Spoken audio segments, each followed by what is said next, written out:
فرمایا لہو دعوت الحق، پکارنا صرف اسی کے لیے حق ہے، اسی کے لیے زیبا ہے۔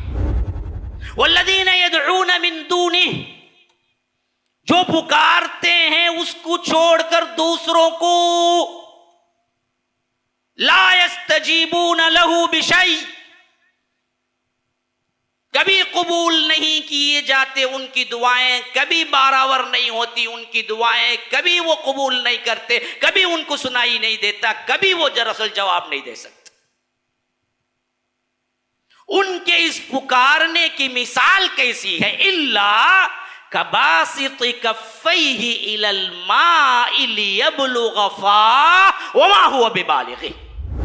کیا مثال ہے، میرے رب کی شان ہے، اللہ کی قسم ایسا کوئی لفظ نہیں لا سکتا، ایسی کوئی مثال اتنے مختصر جملوں میں نہیں ادا کر سکتا۔ یہ قرآن رب کا کلام ہے، صرف اس مثال کو دیکھ کے سمجھ سکتے ہیں کہ ایسا جامع کلام کوئی انسان کے بس کی بات نہیں ہے، اور اتنی گہرائی کی مثال بیان کر کے ان کے باطل عقیدوں کو توڑنا کسی کے بس کی بات نہیں ہے۔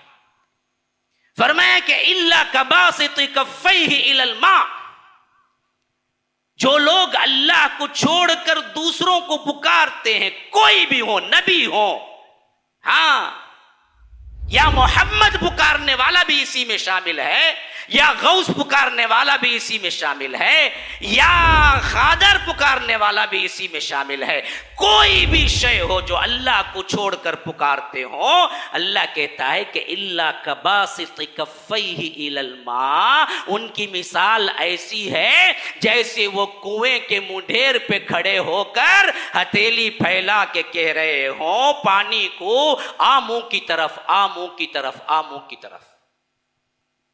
پانی آئے گا اوپر چڑھ کے؟ الا سوائے کباسط کفیہ، ہتھیلیوں کو کہتے ہیں کف، کھولا، دراز کیا اپنے ہتھیلیوں کو الی الماء، پانی کی طرف، کیوں؟ لیبلغ فاہ، اس کے منہ تک پانی پہنچ جائے، وما هو ببالغ، نہیں پہنچے گا اس تک پانی۔ ہاں، میں مڈیر کی مثال دیا، سمجھ میں نہیں آئی نا؟ گلاس ہی رکھ لو، سامنے گلاس رکھ لو، ابھی مجھے پانی کی شدید ضرورت ہے، یوں سمجھو میں پانی کا گلاس یوں ممبر پہ رکھ دیا اور ہاتھ پھیلا کے یوں کھڑا ہو گیا، منہ میں پانی آ جا، منہ میں پانی آ جا، 100 سال بولوں گا پانی آئے گا؟ نہیں آئے گا نا۔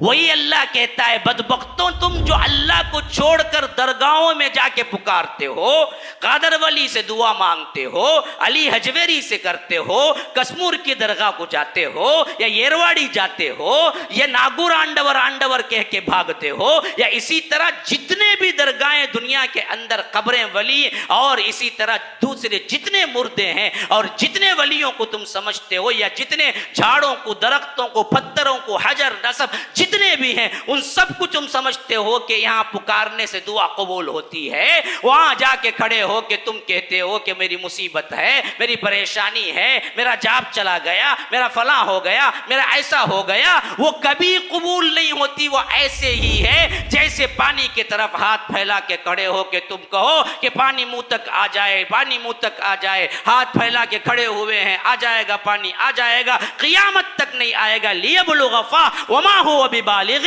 وما دعاء الکافرین الا فی ضلال۔ اسی طرح کافروں کا پکارنا سوائے گمراہی کے اور کچھ نہیں ہے۔ ایسا کرنے والا معلوم ہوا کافر ہے اور اس کی پکار کو قبول نہیں کی جاتی۔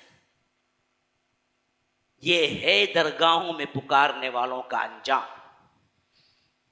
نہ ان کی دعائیں سنی جاتی ہیں، نہ ان کی پکار قبول کی جاتی ہے۔ الٹا ملتا کیا ہے؟ الٹا اللہ کا عذاب ملتا ہے۔ یہ مشرک بنتا ہے وہ بندہ جو درگاہوں پہ جا کے پکارتا ہے۔ السلام علیکم ورحمۃ اللہ وبرکاتہ۔ احباب کرام، آپ لوگ جانتے ہیں کہ السلام ایلیگنٹ ٹاؤن شپ کا قیام آج سے 1 سال پہلے عمل میں آیا، اور میں اعلان کیا تھا کہ الحمدللہ وہاں پر 21